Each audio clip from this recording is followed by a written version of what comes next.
We'll go right to questions.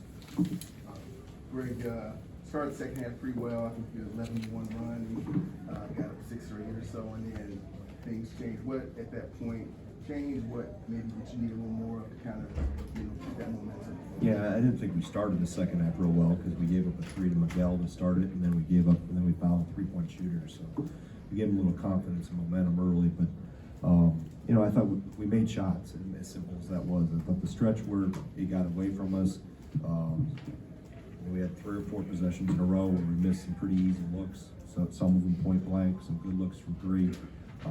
And then they were able to answer. I think it was 57, 56 at one point, and then they hit back-to-back threes and got some separation. So, against a really good team on the road, you obviously have to take care of the ball, which I thought we did a much better job the second half, not as well the first half. And then you've got to be able to make some plays and make shots. And, we shot the line uncharacteristically poor tonight than what we have all year. And that's credit to Maryland in terms of they made things, more difficult for us offensively. And then obviously Gillespie and the guards are really good players, and their 2 big guys are a load inside. And they made some shots. We got Gillespie to, we got the ball screen under control there, and he banks in a 3.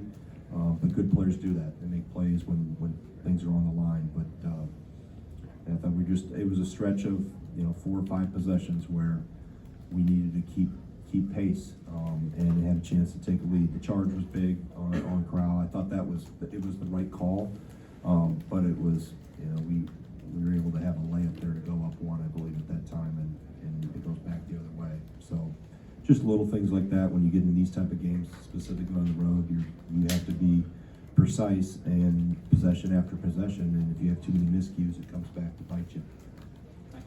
Greg, specifically with the threes, what led to the disparity there in the second half?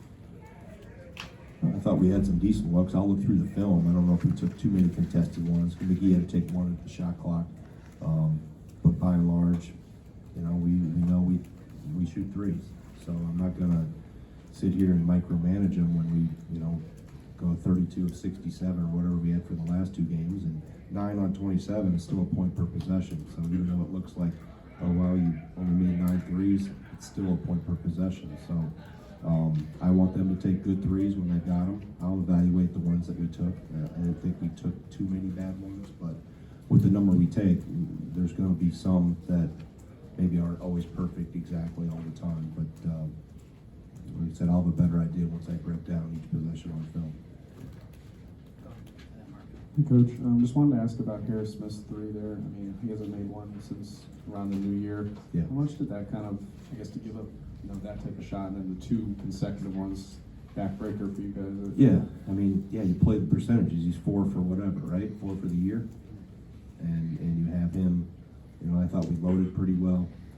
Credit to him to step up and knock it down when he had that much space. If you're gonna play the odds, I think I play the odds and let a guy that's 4 for 28 or whatever he is. Is that 4 for 28? 4 for 22. Okay. Now 5 for 23. Okay. He's climbing. But it was, big shot at the time. But when you're trying to get Gillespie under control, you got to worry about Miguel and Rice, and then you get the 2 big guys. I'm one of those guys was other guards was out of the game at the time, but it's a credit to him for knocking it down, because more than likely, if there's 5 guys on the floor, that's the guy we're probably going to say, make him have to shoot it. John Blackwell, you had to go the final 9 minutes of the first half without him. Do you think you ever got back into a flow, and how do you think you guys handled that? That's part of the whole sequence of the game, is that you can't have 2 of your better players sitting on the bench more than normal in the first half with him and Tanjay. But I thought our guys off the bench did a good job, and we were able to hold it with Tanjay and Blackwell sitting there. We still were down 1 at half. So I think he got to the rim more in the second half. We were able to break some of their pressure down a little bit better in the second half. We didn't convert as well as we needed to, but that's why he's got teammates around him. If there's, he has to sit for a little bit. You just can't let that happen, specifically against on the road against a pretty good team. Your teams have gotten off to good starts to the last couple of years, but things have started to snowball around this period. I guess how can you avoid kind of that Play the next game. I don't worry about other years, Mike. You've been around long enough to. On to the next game. We gotta get ready for Northwestern, and they're gonna be a handful. So, making sure we keep getting better. You had 5 turnovers early in the first half. Did you make any adjustments or just control the ball better? Control the ball better. Yeah, I mean, we did a better job of playing off 2 feet, a better job of not driving first side.